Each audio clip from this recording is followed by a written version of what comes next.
There are people who walk among us who do not feel the way we do. They look at the world through a different lens. They see faces but do not connect to the emotions behind them. They hear laughter but do not understand the joy that creates it. They exist in the same spaces we occupy, but their inner world is something most of us will never truly comprehend. These are the minds of serial killers, and understanding how they think requires us to step into a place that feels uncomfortable, foreign, and deeply unsettling. Before we go further, we need to understand what we mean by a serial killer. A serial killer is someone who takes the lives of at least 3 people in separate events with time in between each act. These acts are not random. They follow a pattern that reflects hidden motives, urges, or needs. A serial killer is not born in a single moment. They're shaped over time. Their psychology is built layer by layer, experience by experience, thought by thought. And while we often want to believe that these individuals are completely different from the rest of humanity, the truth is more complex. They share traits with people you might know. They carry wounds that others carry too. But somewhere along the way, something inside them breaks in a way that cannot be repaired. And that break changes everything. Let's explore that mind, not to admire it, but to understand it. Only then can we recognize the signs and see how a person turns to darkness. Most serial killers begin their journey in childhood. This is where the foundation is laid. Many of them grow up in environments filled with violence, neglect, or emotional coldness.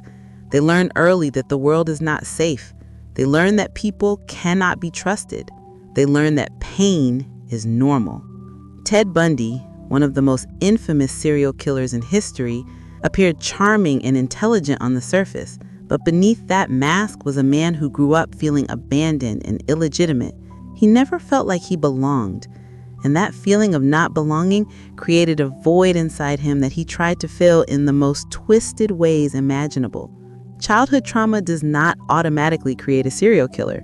Millions of people experience terrible childhoods and grow into kind, functional adults. But in certain individuals, trauma combines with other factors. Genetics play a role, brain structure plays a role, environment plays a role. And when all these elements come together in the wrong way, something dangerous begins to form. The child starts to see people not as individuals with feelings and lives, but as objects, as things, as tools to satisfy their own needs. This is called a lack of empathy, and it is one of the most defining traits of a serial killer.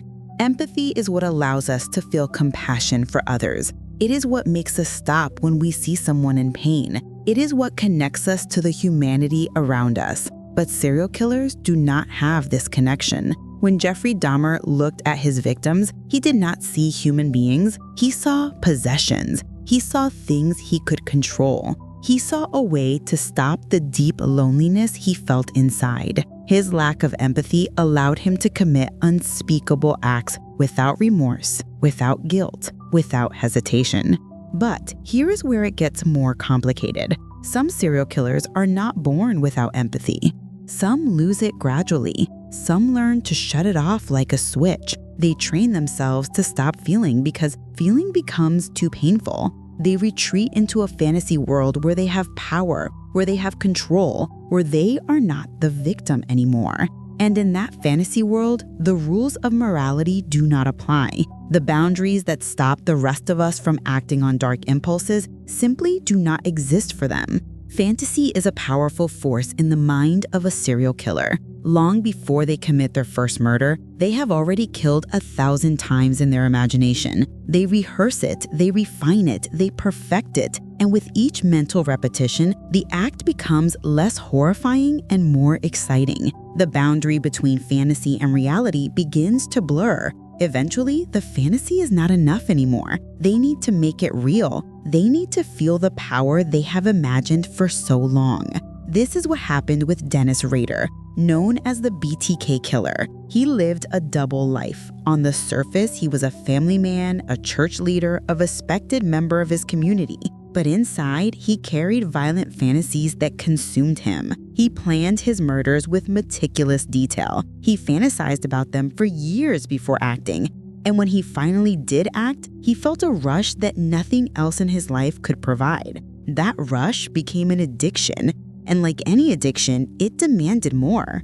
Serial killers often describe their crimes in terms that sound disturbingly similar to addiction. They talk about the high they feel, the adrenaline, the sense of control, the temporary relief from the emptiness inside. But just like any high, it fades.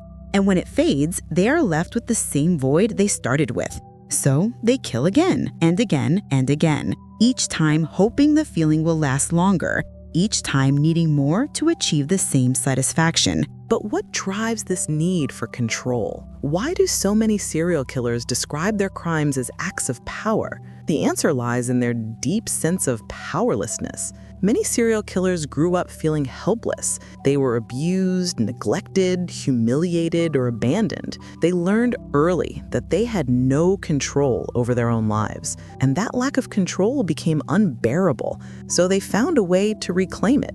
They found a way to become the one in power instead of the one being overpowered. And the ultimate expression of power, in their minds, is the ability to decide whether someone lives or dies.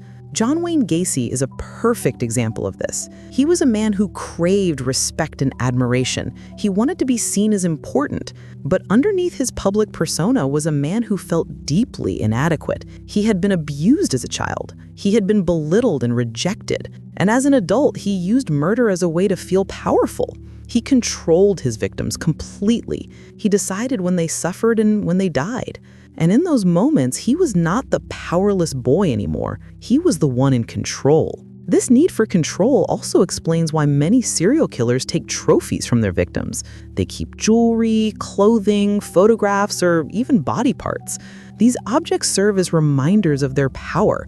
They allow the killer to relive the experience long after the act is over. They become a way to hold on to the feeling of control when the rest of their life feels chaotic or empty. But not all serial killers are the same. There are different types, different motivations, different methods. Some kill for sexual gratification. Some kill out of anger. Some kill because they believe they are on a mission. And some kill simply because they enjoy it. Each type reflects a different psychological profile, but they all share common threads. They all lack empathy. They all struggle with deep emotional wounds. They all use murder as a way to fill a void that nothing else can fill. Aileen Wuornos is an example of a serial killer whose violence was rooted in rage. She grew up in extreme poverty and abuse. She was abandoned, assaulted, and forced into survival mode from a young age. Her murders were not calculated or planned like Bundy's.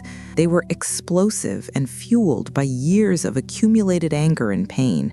She saw her victims as representations of the men who had hurt her throughout her life, and in killing them, she believed she was finally fighting back. Then there are serial killers who operate with cold calculation. They are organized, intelligent, and methodical. They plan every detail. They study their victims. They leave little evidence behind. These are the killers who can go undetected for years, sometimes decades. Their ability to compartmentalize their emotions allows them to live seemingly normal lives while committing horrific acts in secret. They are masters of deception, able to blend into society without raising suspicion. But beneath the surface, they are profoundly broken. They are disconnected from the fundamental human experience of connection and love. They do not form genuine bonds with others. They mimic emotions they do not feel. They learn to smile at the right moments, to say the right things, to appear normal, but it is all performance. Behind the mask is emptiness. And this is what makes the psychology of a serial killer so deeply disturbing. It is not just the violence. It is the absence of guilt, the absence of remorse, the absence of the very thing that makes us human. When we look into the eyes of a serial killer, we are looking into a void, a place where empathy should exist but does not, a place where love should grow but cannot. Understanding this does not mean excusing it. Understanding does not mean forgiving, but it does mean recognizing the signs. It means paying attention when someone shows a complete lack of empathy from a young age. It means noticing when cruelty to animals appears, because many serial killers start by harming animals before moving on to people.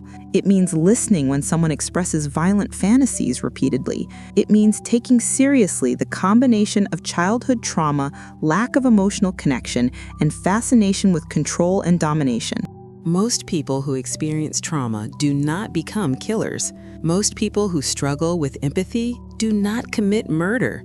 But when these factors combine with certain personality traits and environmental triggers, the risk increases. And that is why awareness matters. That is why understanding the psychology behind these acts is not just academic curiosity, it is a necessary step in prevention. Serial killers are not monsters from another world. They are human beings whose development went terribly wrong. They are the result of broken childhoods, damaged brains, and choices made in the absence of moral grounding. They remind us that the line between humanity and inhumanity is thinner than we like to believe. They show us what happens when empathy is lost, when pain turns inward and then explodes outward, when the need for control overrides every other human instinct. And perhaps most unsettling of all, they show us that evil is not always loud or obvious. It can wear a friendly face. It can live next door. It can exist in the spaces we consider safe. Because serial killers are experts at blending in. They are experts at hiding. They are experts at making us believe they are just like us, but they are not. And recognizing that difference, understanding that psychology, seeing the signs before it is too late, that is how we protect ourselves and others. That is how we turn knowledge into prevention. That is how we make sure that the void inside one person does not destroy the lives of many. The mind of a serial killer is a dark place, but by shining a light into that darkness, by studying it without fear, by understanding it without judgment, we give ourselves the tools to recognize it. And in recognizing it, we take away some of its power. Because the most dangerous predator is the one we do not see coming, and now you see.